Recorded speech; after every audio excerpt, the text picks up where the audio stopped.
సింగరేణి కార్మికుల గురించి గొప్పగా మాట్లాడింది నేనున్న అసెంబ్లీలో రోజు. అరే వాళ్ళు పాపం దుమ్ము ధూళి అండర్ గ్రౌండ్ లో ఆక్సిజన్ లేని చోట పోయి ప్రాణాలకు తెగించి కొట్లాడతారు, వీళ్ళకి మంచి వైద్యం అందాలని కేసీఆర్ గారు ఆలోచించారు.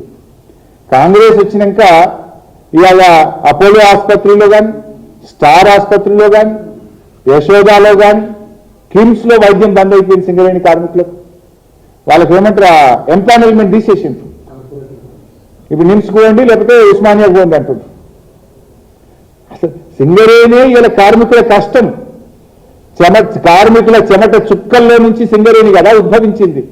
ఆ కార్మికులకు ప్రాణాలకు తెగించి సింగరేణి కోసం పనిచేసే కార్మికులకు వైద్యాన్ని కూడా దూరం చేసిన ప్రభుత్వం ఈ కాంగ్రెస్ ప్రభుత్వం.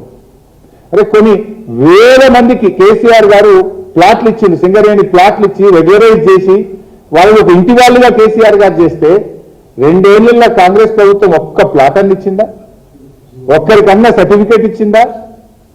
అసలు బోనస్, ఇప్పుడు కార్మికులకు బోనస్ లో కోత పెట్టి నీ భోగాల కోసం, నీ ఫుట్బాల్ షోకుల కోసం ఇవాళ సింగరేణి డబ్బులు ఖర్చు పెడుతున్నావు Revanth Reddy.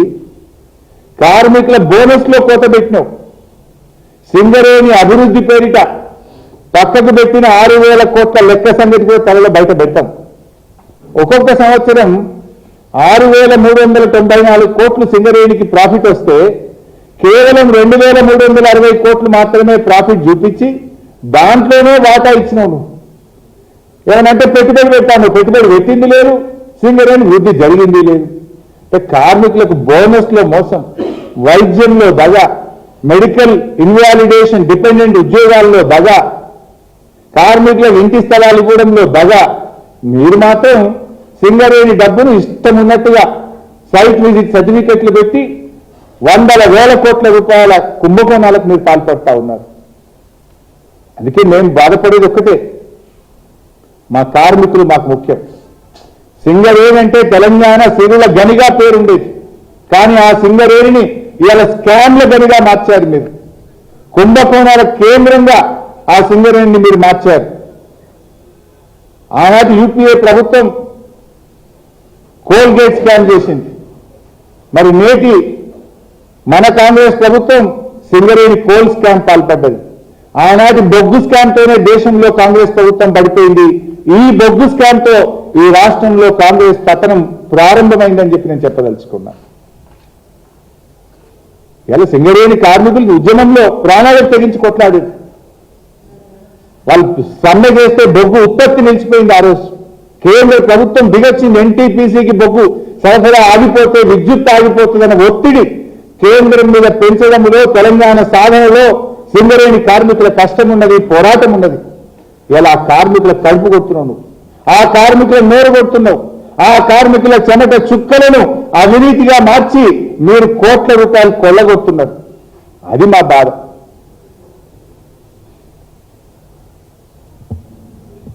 Site visit certificate షరతు లేకుండా టెండర్ మీ కాంగ్రెస్ హయాంలో జరిగితే మైనస్ పోయింది. వెంటనే 3 నెలలకు సైట్ విజిట్ సర్టిఫికేట్ తో టెండర్ జరిగితే ప్లస్ టెండర్లు అయినాయి. ఇది open shut and mouth case, open corruption. Red handed గా కాంగ్రెస్ దొరికిపోయింది. ఇంకేం బుకాయిస్తారు? ఈమెయిల్స్ ఉన్నాయి, ఫోటోలు ఉన్నాయి, వాట్సాప్లు ఉన్నాయి, వీడియోలు ఉన్నాయి. ఇంకేం కావాలి? ఇంకా ఎంతకాలం బుకాయిస్తారు? పారదర్శకత అంటూ మాట్లాడిన భట్టి గారు కేవలం, నేను అడుగుతున్న భట్టి గారు, కొంతమందికే సైట్ విజిట్ సర్టిఫికేట్లు ఎందుకు ఇచ్చారు, మిగతా వాళ్ళకి ఎందుకు ఇవ్వలేదు? బయట పెట్టండి. ఎన్ని ఈమెయిల్స్ వచ్చినాయో బయట పెట్టండి. ఎంతమంది సైట్ విజిట్ చేసిండ్రు, ఎంతమంది సర్టిఫికేట్లు ఇచ్చిండ్రో బయట పెట్టండి.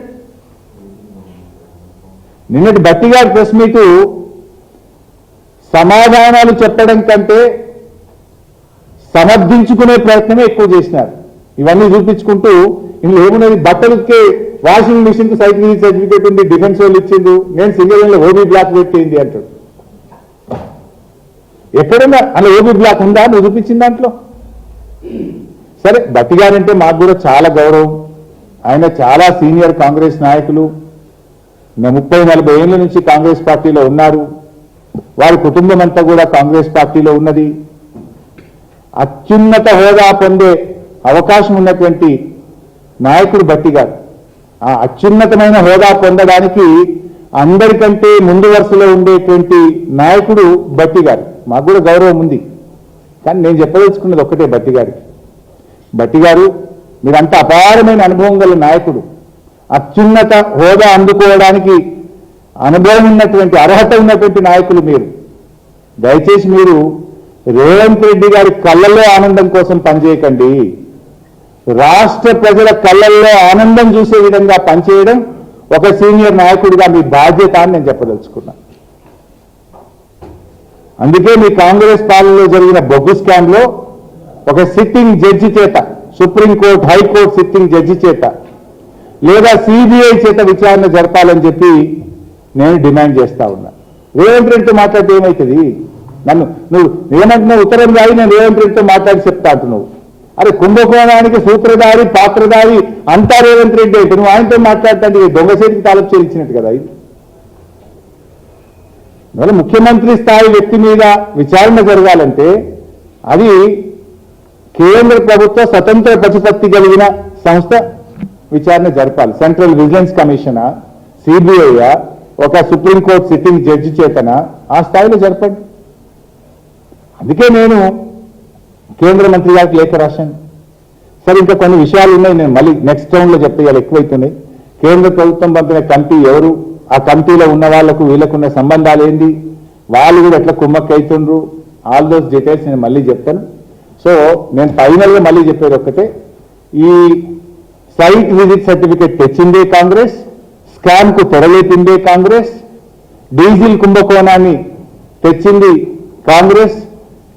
ఇంకా నేను చాలా పాయింట్స్ కూడా చెప్పిన, బహుశా మీరు గమనించుతారనుకుంటున్నా. మొన్న నేను సోలార్ పవర్ టెండర్ స్కామ్ గురించి చెప్పిన, దాని గురించి సమాధానం వచ్చిందా? నేను మొన్న ఇంకోటి చెప్పిన, శ్రీరాంపూర్ టెండరు ఓపెన్ అయిన తర్వాత 7 సార్లు డేట్ పెట్టి 7 సార్లు ప్రైస్ బిడ్ ఎందుకు ఓపెన్ అయింది? మీ రింగు ఫైనల్ కాలేదు కదా, మీ లెక్క సెటిల్ కాలేదని కదా.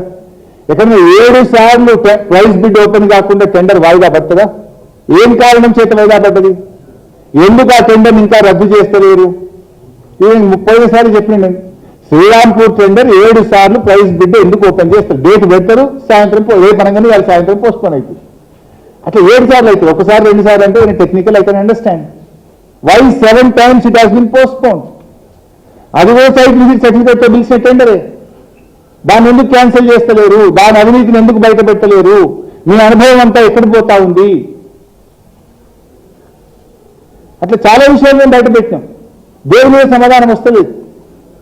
ఇంకా చాలా ఉన్నాయి. నేను ఓన్లీ 2-3 మాత్రమే చాప్టర్లు ఓపెన్ చేసిన, 10ల సంఖ్యలో ఉన్నాయి సింగరేణిలో. ఇంకా మెడికల్ చాలా చాలా తీసి పెట్టినాము, డాక్యుమెంట్స్ కూడా పెట్టుకున్నాం. 1 by 1 ఇస్తాం. Thank you.